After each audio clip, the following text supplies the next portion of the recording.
What is going on, everyone, and welcome to the long awaited return of the Empire podcast. It's been a minute. We haven't recorded a podcast since, I believe, last December. So, obviously, there's been a lot that's happened since then. But today, we're going to be talking about a couple of different topics. So, Melo, it's great to be back. It is. And we got a lot to talk about, a lot to unpack today and tomorrow and this week, to be honest. So today, let's get started with today though. We do have a lot to discuss. The Giants, our G-men won yesterday. Victory Monday. Dart looked good. We got the neighbors injury to talk about as well, the season outlook, and then Dable is saved. He's safe for one more week. We gotta see. We gotta take it week by week with this team because honestly, we do not know what's going to happen. But I wanted to ask you this. How do you feel about the win? How do you think the Giants look yesterday? And what can we build off of this win?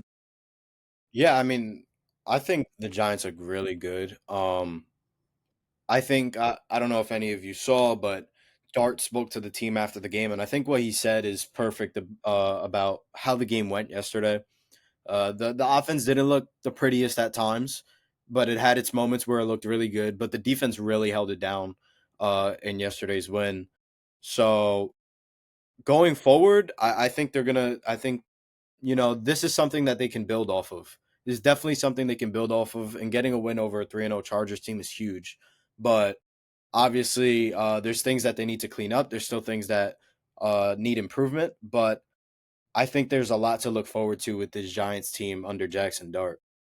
Yeah, 100%. And like the whole thing with Dable and all the the flack they've been getting for taking this kid and this kid obviously going out there and performing 13 for 20, 65% completion rate, 165 total yards, 2 touchdowns, was perfect, looked phenomenal. No, like we couldn't ask for more out of what he did yesterday. And Scadaboo, I'm telling you right now, Scadaboo is going to be a problem. I hope he can protect himself, obviously, because he's really reckless, and hopefully he can last in this league. But he looks good. The O line hopefully continues to look good. They look good on Sunday. I mean, they did allow 5 sacks, granted, but Dart was able to maneuver in the pocket and able to run for some yards. I mean, the team collectively looked good, so I'm just happy. I'm blessed we got a win. But I think we can honestly win next week too with the Saints. I think we have a season still, and that's the best thing about that win yesterday is that our guys actually look like they care, and we actually have a season. So to move on though, we do have the neighbors injury, which like there's not much Yeah, to say. that's Obviously, that definitely sucks, and that was yeah, obviously like as much of as it was a great win for the team. Obviously, the big news coming out of it was not positive. Malik Neighbors looked to have torn his ACL in yesterday's victory over the Chargers, which is a huge loss for this team. I was texting Melo before the game, and I told him, I said, Neighbors is going to get a lot more targets now with Dart at quarterback, and I guess you could say I kind of jinxed it because just a little while after is when Neighbors went down. hmm Um, but like I said, a lot of bright spots yesterday in yesterday's victory. I have to say it because it deserves to be talked about. But our guy, Sexy Dexter Lawrence, got his first interception of his NFL career, and in a great moment, I thought he was going to take it to the house, but yeah, yeah, he was stumbling and bumbling. He didn't make it. So, but he did get his first pick. But the neighbor's injury obviously stings. Just to get back to your point, and I think the bigger problem about this injury is that this is just another injury added to the long list of players who have gotten hurt at MetLife Stadium because of the turf. Obviously, neighbors now. We had Aaron Rodgers tear his Achilles. Wando Robinson's torn his ACL, and obviously a lot of flashbacks for the Giants because the last time they played the Chargers at home is when Odell Beckham Jr. suffered that knee injury at MetLife Stadium. So I think there's just a lot of comparison between Odell Beckham Jr. and neighbors, and now they both got injured playing the Chargers at home. Obviously, Giants fans are going to start to worry. But I think the only thing we could do is wish neighbors the speediest recovery possible. yeah. And like what worries me is I hope Dart, obviously Dart's gonna hopefully look to pass the ball in the upcoming weeks because all he did was run. Yeah, I get that. But now it's a little tougher. Now with Neighbors out, who's going to be the next man up? We have Hyatt, we have Collins, a lot of guys that we just don't know what they could be, and they have to kind of step up. It's next man up. Like everyone was saying in the post game, like all the players were saying, like obviously wishing him a recovery, but it's next man up. They all get paid to do a job, so we got to see who's the next man up is, and that's going to be interesting to see in the upcoming weeks. That's that. Yeah, that leads us on to our next topic, the season outlook. Where do you see where can we go? Like next week we got the Saints, but then following that, the Thursday night game against the Eagles, probably a tough one. Most definitely is a tough one. So, like, where do we go from there? 1-3, 2-3. Where do we Well, I see think the you Giants already going? touched on it a little bit. When it comes to Jackson Dart, Jackson Dart was running the football a lot, but obviously we've never seen a full game of Jackson Dart before at quarterback in the NFL, so teams didn't really know what to expect. But I'm sure the Saints know that he ran a lot last week, so the Saints are going to be looking for that, and Dart's going to have to adjust his game plan, and he's got to be able to throw the football, and he's got to find a connection with someone. Obviously, we look back at Russell Wilson, and obviously he was starting to build that connection with Wandale Robinson, and Wandale was quiet yesterday and the victory. So we got to see if Dart could get him going. Obviously, Wandale Robinson is a great playmaker for this team. Um, but Jackson Dart just has to be that quarterback where he's got to use all his weapons because at the end of the day, you don't have your wide receiver one anymore. So he's going to have to look to run the football more. I'm sure Cam Scatterboo's going to have another good week. He's really shown that he can be a legit running back in the NFL. I love his mentality. He's an absolute, he's an absolute dog, and I love that about him. So, um, yeah, I think when we look at the outlook, as if we just look short term and next week against the Saints, I think it just comes down to if Dart can make the adjustments necessary to get the win. But Yes. I want to know what you think because um, I'm sure we might have different insights on this or might agree. But when we look at the Saints game that's coming up this weekend, what do you think the Giants need to do in order to defeat a Saints team who has looked very lackluster to start this NFL season? Yeah, honestly, it's I don't think they need to do much. I think what they need to do, obviously, the passing game needs to look better. But I think if they could just continue what they did last week against a good Chargers team, like the defense step up, continue to step up, they they'll be fine. Like the Saints last week, I'm pretty sure they actually looked good against the Bills. I'll give them that. They looked good against the Bills. They stood in the game for most, literally up until the last quarter. So that is something to worry about. Is that they actually did play good against a good Bills team.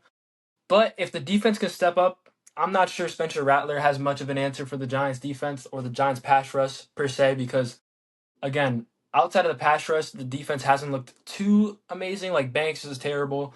We know that by now. The secondary just hasn't looked good. Holland hasn't done much. Okereke is leading the league in tackles though, so that's something that's a positive. But like the pass rush just has to show up again. The defense has to show up again. And like if they do that, I think the offense can hold it down. I would like to see more out of the offense, but I think this should be a win. I have the Giants winning this game, and I do have them winning by a touchdown or two. But I don't know. Honestly, I think they'll be good against the Saints, but I don't know going forward. Like after that, it's like a It's lot a of very tough tough matchups. schedule. It's a very Yeah. tough schedule, and just to tell you guys, the Giants road ahead of them. They have the Saints this weekend, and then after that, two of their next three games are against the Super Bowl champion Philadelphia Eagles. They also have the Broncos mixed in there, the 49ers, the Bears, the Packers, the Lions.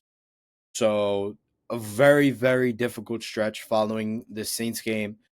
So this Saints game, Giant Saints game on Sunday has to be a win for the Giants.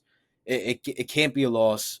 You can't fall into this being a trap game where they're just gonna maybe Dart's gonna try to run the same offense because at the end of the day, this is the NFL, and teams make adjustments, and everyone here is in the NFL for a reason. So the Giants can't fall for the trap game. They need to go out there and get a dub, move to 2-3, and then you never know what can happen. You never know what injuries can occur in a game. Obviously, we saw neighbors go down, but you never know what can happen. Maybe an injury to an opponent. So they just have to take it week by week. But this is a team that going into the NFL season, the main question really was the quarterback play. Obviously, we brought in new quarterbacks, but we knew that the talent around them was good. The offensive line has had some question marks, but the defense wasn't going to be a question mark going into the season. Which I guess stings now that we look back at what's happened already for the Giants this season because um, we have to go back to week 2 when they played the Cowboys in a game where Russell Wilson threw for 450 yards and they fell short to the Cowboys because the defense just couldn't hold them, Mm-hmm. which was a very unfortunate loss and could potentially change the entire rest of the season. But the question I want to ask you is when you look at this upcoming schedule facing all these playoff teams or all these teams that were in the playoffs last year, I'm sorry, not the Mets. I'm sorry. The Giants are currently 1-3. How many wins do you think they end off with at the end of this season? Because they have a lot of opponents. So, how many wins do you think they'll get, and how many wins do you think you would want them to have to say, okay, this was a successful season Okay. or a season we could build off of? Yeah. Okay. So I think they will win. Honestly, I'll go game by game. Saints is a win. Eagles loss. Broncos loss. Eagles loss. Niners loss. Bears loss. In my opinion, Bears loss.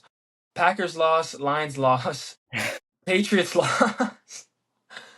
Commanders, I do think they split. We got a win there.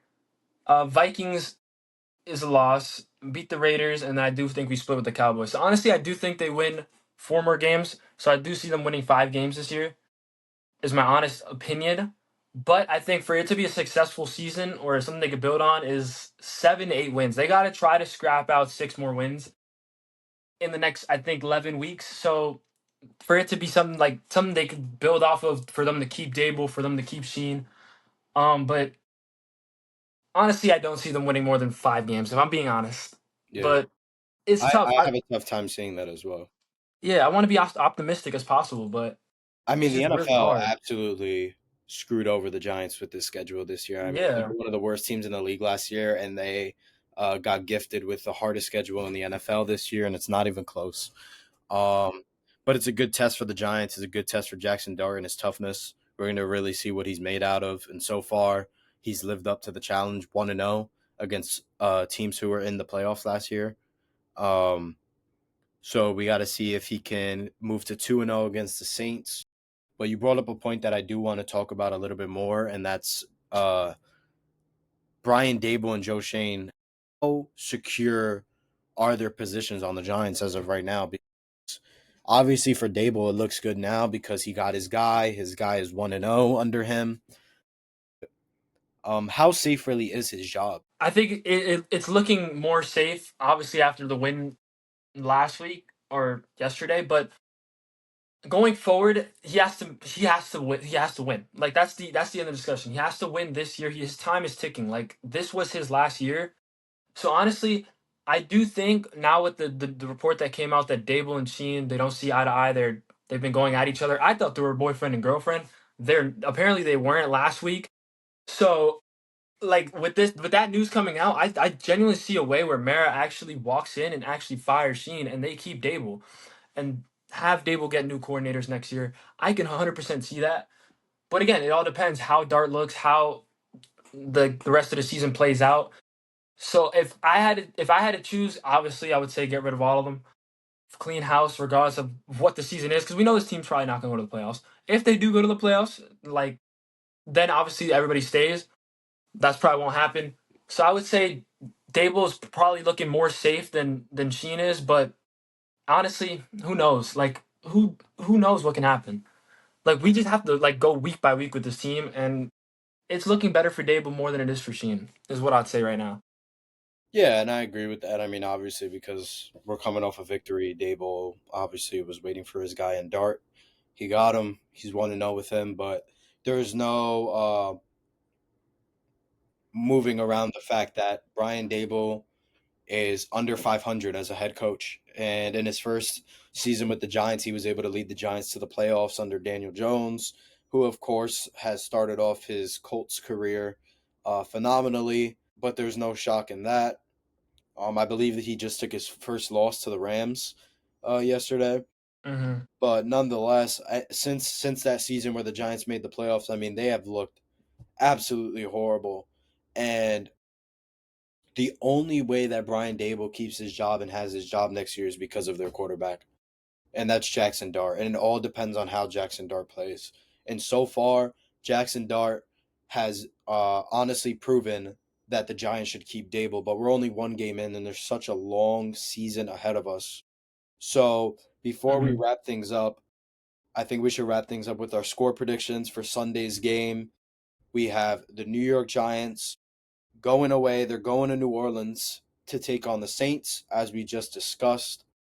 So I'll start with you, Alex.